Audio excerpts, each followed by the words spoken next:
Pour vous donner d'autres informations concernant l'idéologie profonde de l'OTAN, alors là c'est une déclaration de Rose Gottmöller, qui est secrétaire générale déléguée de l'OTAN, et qui reproduit tous les éléments de langage de l'idéologie dominante, notamment à base de diversité et d'inclusion.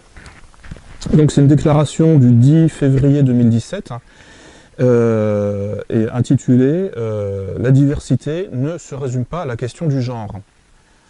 Déjà, qu'est-ce que le genre vient faire dans une alliance militaire, en plus censée être conservatrice, anticommuniste, ou du moins avec, comment dire ça, un héritage de ce type-là.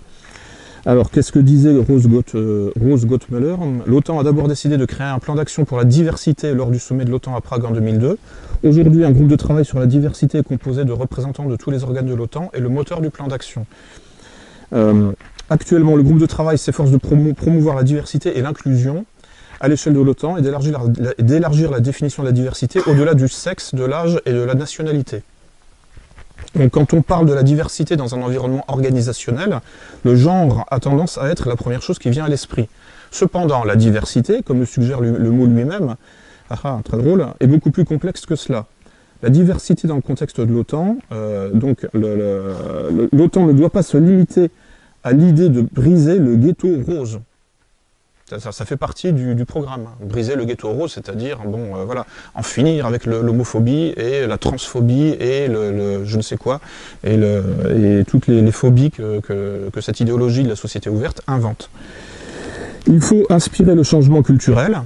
Bon, bah, là, on vient sur l'ingénierie sociale. Inspirer le changement culturel, c'est rien d'autre que ça, qui doit être poussé par les dirigeants parce que les organisations matures ont un conservatisme hérité. Donc là, il y a un positionnement clair et net contre justement ces organisations dites matures qui ont un conservatisme hérité. Et donc, voilà, donc ça vous donne une idée.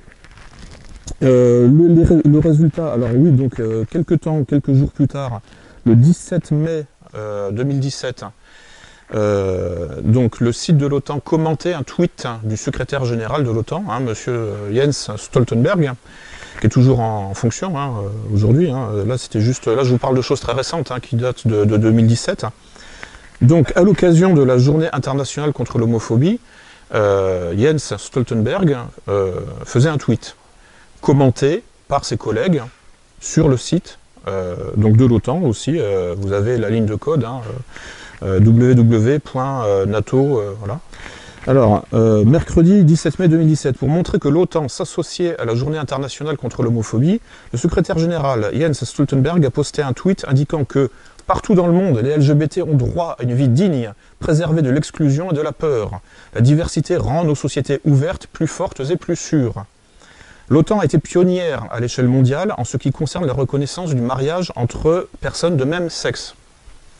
Enchanté de l'apprendre. Elle a accordé les mêmes prestations à tous les agents mariés dès juillet 2002. C'est-à-dire que l'OTAN bosse sur le mariage homo depuis 2002. C'est-à-dire avant tout le monde. C'est-à-dire qu'en fait, c'est cette organisation-là qui lance les tendances. Il ne se contente pas d'enregistrer les modes, même les plus stupides. Non, non, il lance les modes. Donc, les mêmes prestations à tous les agents mariés dès juillet 2002, à une époque où le mariage entre personnes de même sexe n'était reconnu que par un seul pays dans le monde, les Pays-Bas. Donc l'organisation est attachée à la diversité. Toute discrimination fondée sur l'orientation sexuelle, le sexe, la race ou l'origine ethnique, la religion, la nationalité, le handicap ou l'âge est strictement interdite au sein de l'OTAN. Bon, qu'est-ce qu'il a oublié? Voilà. L'étape suivante, c'est l'espèce. D'ailleurs, l'antispécisme, c'est la prochaine étape. En fait, il n'y a plus de différence entre du plancton marin et vous-même, quoi. Voilà, il faut. Et puis. Des agences de renseignement américaines sur le sujet. Ouais. J'avais vu ça, j'ai tombé sur un truc sur le budget total des agences américaines de renseignement, 60 milliards $. J'avais vu ça, il y avait eu un colloque très sérieux. Oui. Il y en a 15 ou 20. Oui, oui, oui. Bah, en fait, bon, je rassemble pas mal de sources là-dessus, en fait, hein, sur en fait, le LGBT dans l'armée, hein, donc la militarisation du LGBT. Alors, c'est des sources qui s'arrêtent donc au 31 décembre 2016. Puisque le bouquin, enfin là j'avais mis un point final au livre en fin 2016, et là c'est des sources qui datent enfin qui sont ultérieures quoi, de 2017 et 2018, et j'en profite là pour vous les exposer. Mais effectivement, oui, en fait, bon, c'est le miracle d'Internet, hein, c'est que c'est très facile de se documenter là-dessus. Hein. On tape quelques mots-clés, LGBT, NATO, LGBT, OTAN, et puis boum, voilà, on trouve tout. On peut faire sa récolte, quoi, sa moisson. Donc, за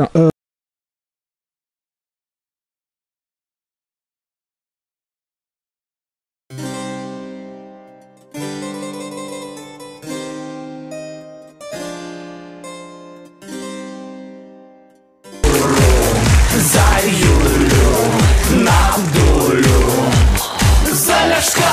Ось моя булава, браття мої.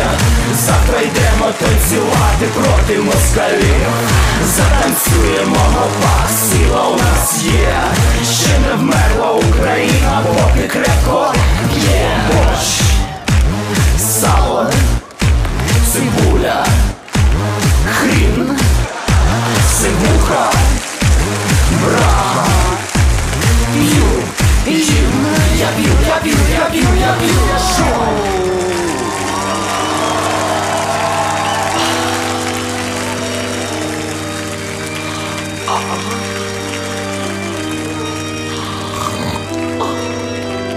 Ой. Шо?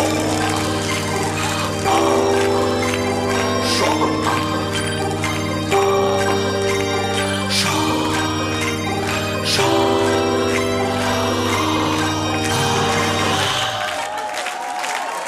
Коханці, засланці, всі в глянці, тьфу на них, артисти, стилісти, геть з міста, ще дай помади, гей паради, а в раді всі такі, я хочу, не можу, за сало.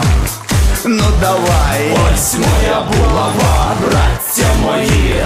Завтра йдемо танцювати проти москалів. Затанцюємо, пак, сила у нас є. Ще не вмерла Україна, поки сало є. Борщ, сало, цибуля, хрін, сивуха, брага. П'ю, їм, я п'ю, я п'ю, я п'ю, я п'ю.